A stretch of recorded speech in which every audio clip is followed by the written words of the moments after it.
En ce 4e dimanche de l'Avent, nous poursuivons ensemble cette série d'homélies de tout le temps de l'Avent qui nous prépare à la fête de Noël toute proche maintenant, sur le thème de « Consoler mon peuple ».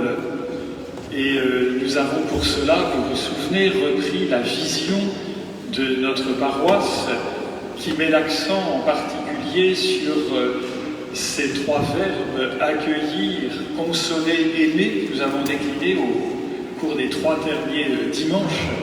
Et en fait, qui est-ce qui accueille, qui est-ce qui console, qui est-ce qui aime d'abord, sinon le Christ Jésus?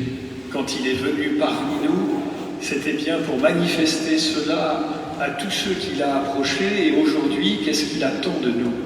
Nous, son Église, nous les baptisés, c'est que nous poursuivions son œuvre. Et voilà pourquoi nous avons été exhortés à être très attentifs à l'accueil, à la consolation, à l'amour de nos frères et sœurs, parce que, à travers cette attitude, nous rendons présent Jésus au milieu des hommes d'aujourd'hui, et nous savons qu'ils en ont vraiment besoin.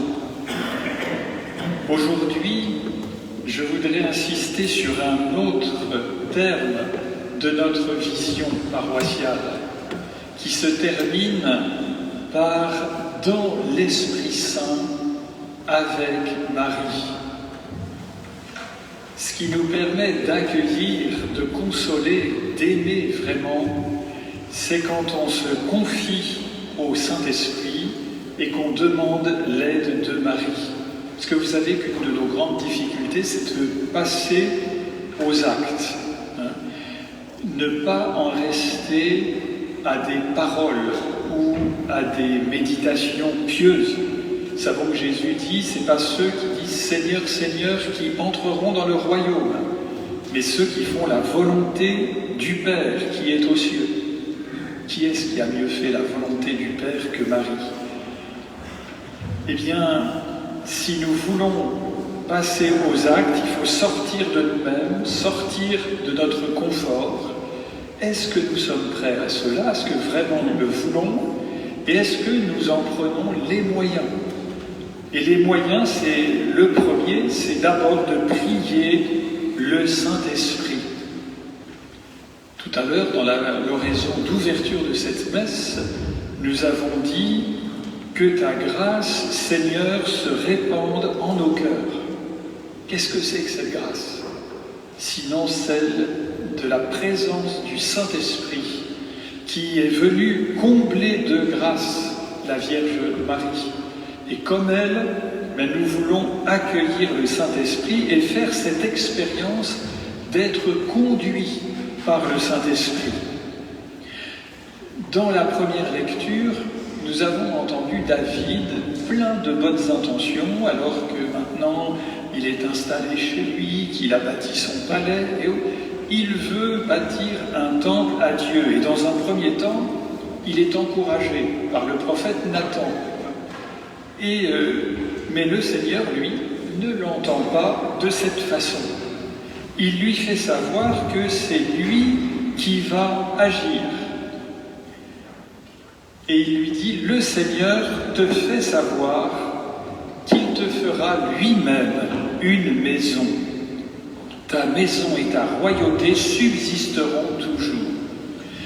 Il va falloir que David se laisse conduire par le Seigneur et qu'il n'en fasse pas à sa tête, même s'il avait l'impression de faire de belles et de bonnes choses.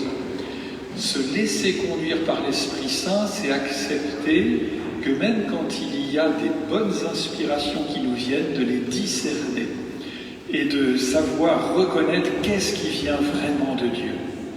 Et on voit la même chose dans l'Évangile.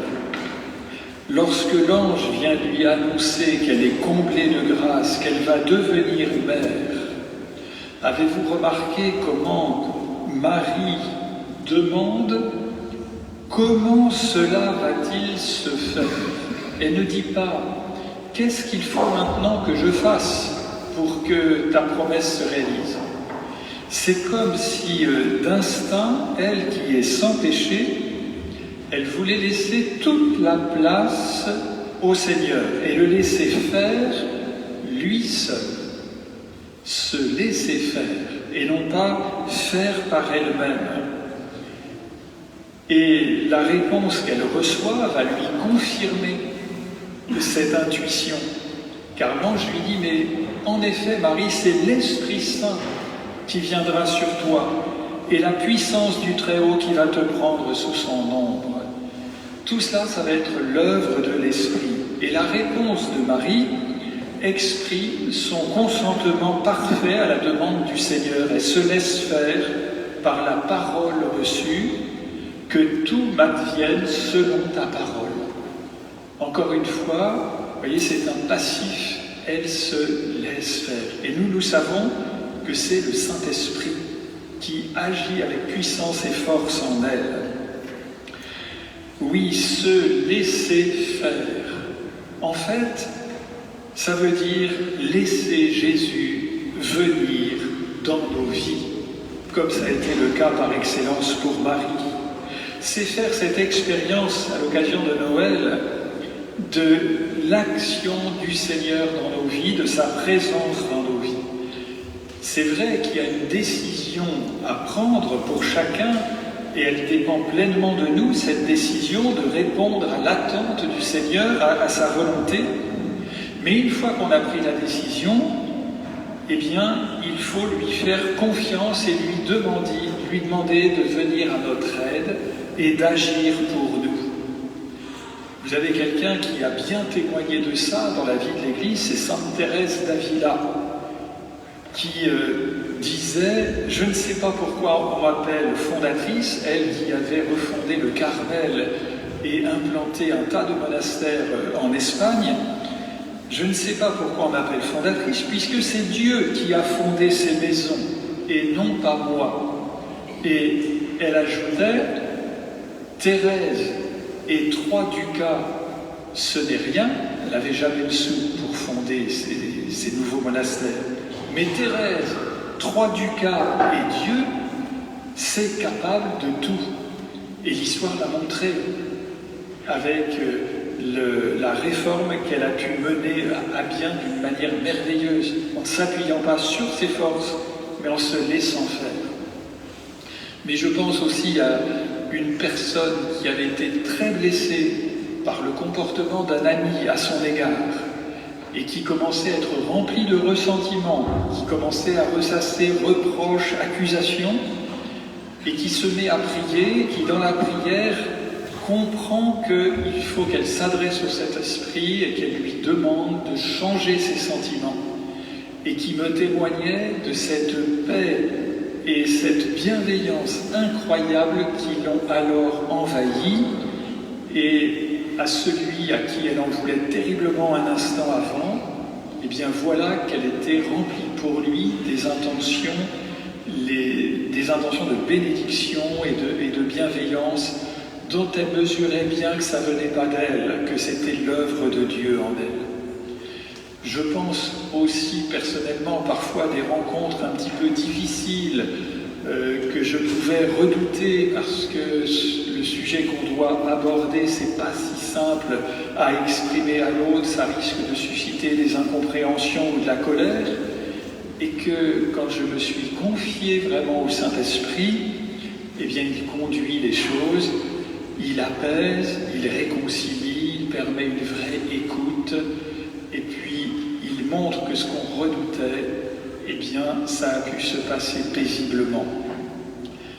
Oui, frères et sœurs, ça va être souvent la Vierge Marie qui va nous apprendre à entrer dans cette attitude.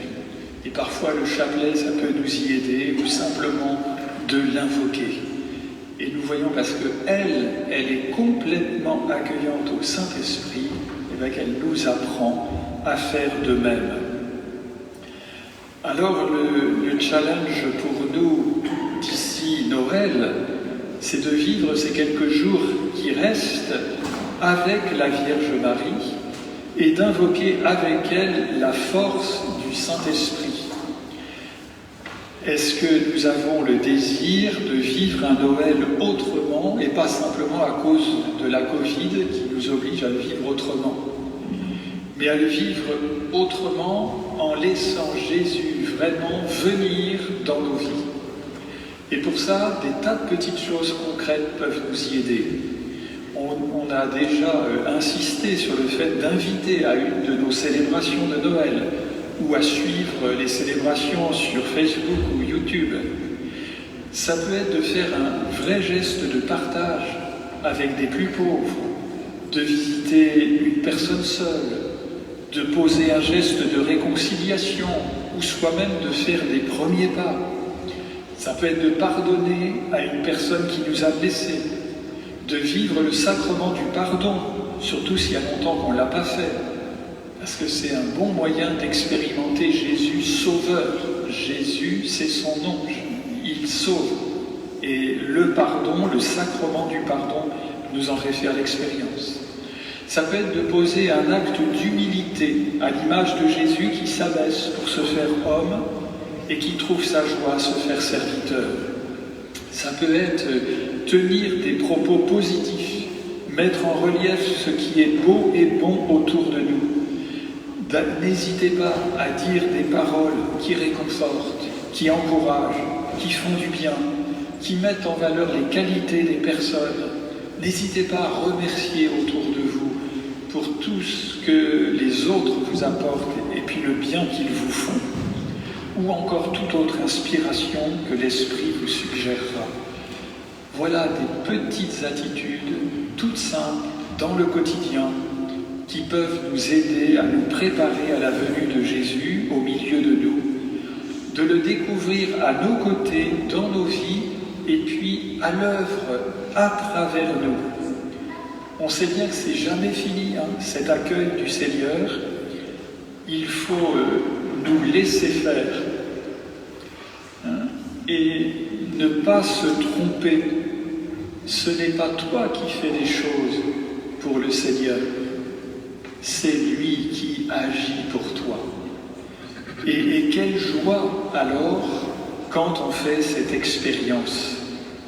Oui, en cette fête de Noël, le Seigneur s'adresse à nous, il a besoin de nous, il a besoin de toi aujourd'hui comme il a eu besoin de Marie pour venir, il a eu besoin de Marie pour venir dans le monde d'aujourd'hui, pour toucher les cœurs aujourd'hui, il a besoin de toi et que tu te laisses faire par son Esprit Saint. Nous voulons donc lui demander à cet esprit de passer aux actes, c'est-à-dire d'accueillir, de consoler, d'aimer, mais aussi d'identifier et de prier pour ceux que nous identifions comme ayant besoin d'être consolés, d'être accueillis, d'être aimés, et puis de les inviter. Alors notre Noël, il aura une toute autre saveur. Ce sera un Noël autrement plus beau, autrement plus profond, car alors c'est par toi que le Seigneur viendra aujourd'hui visiter ses enfants. Oui, par toi, le Seigneur peut venir aujourd'hui.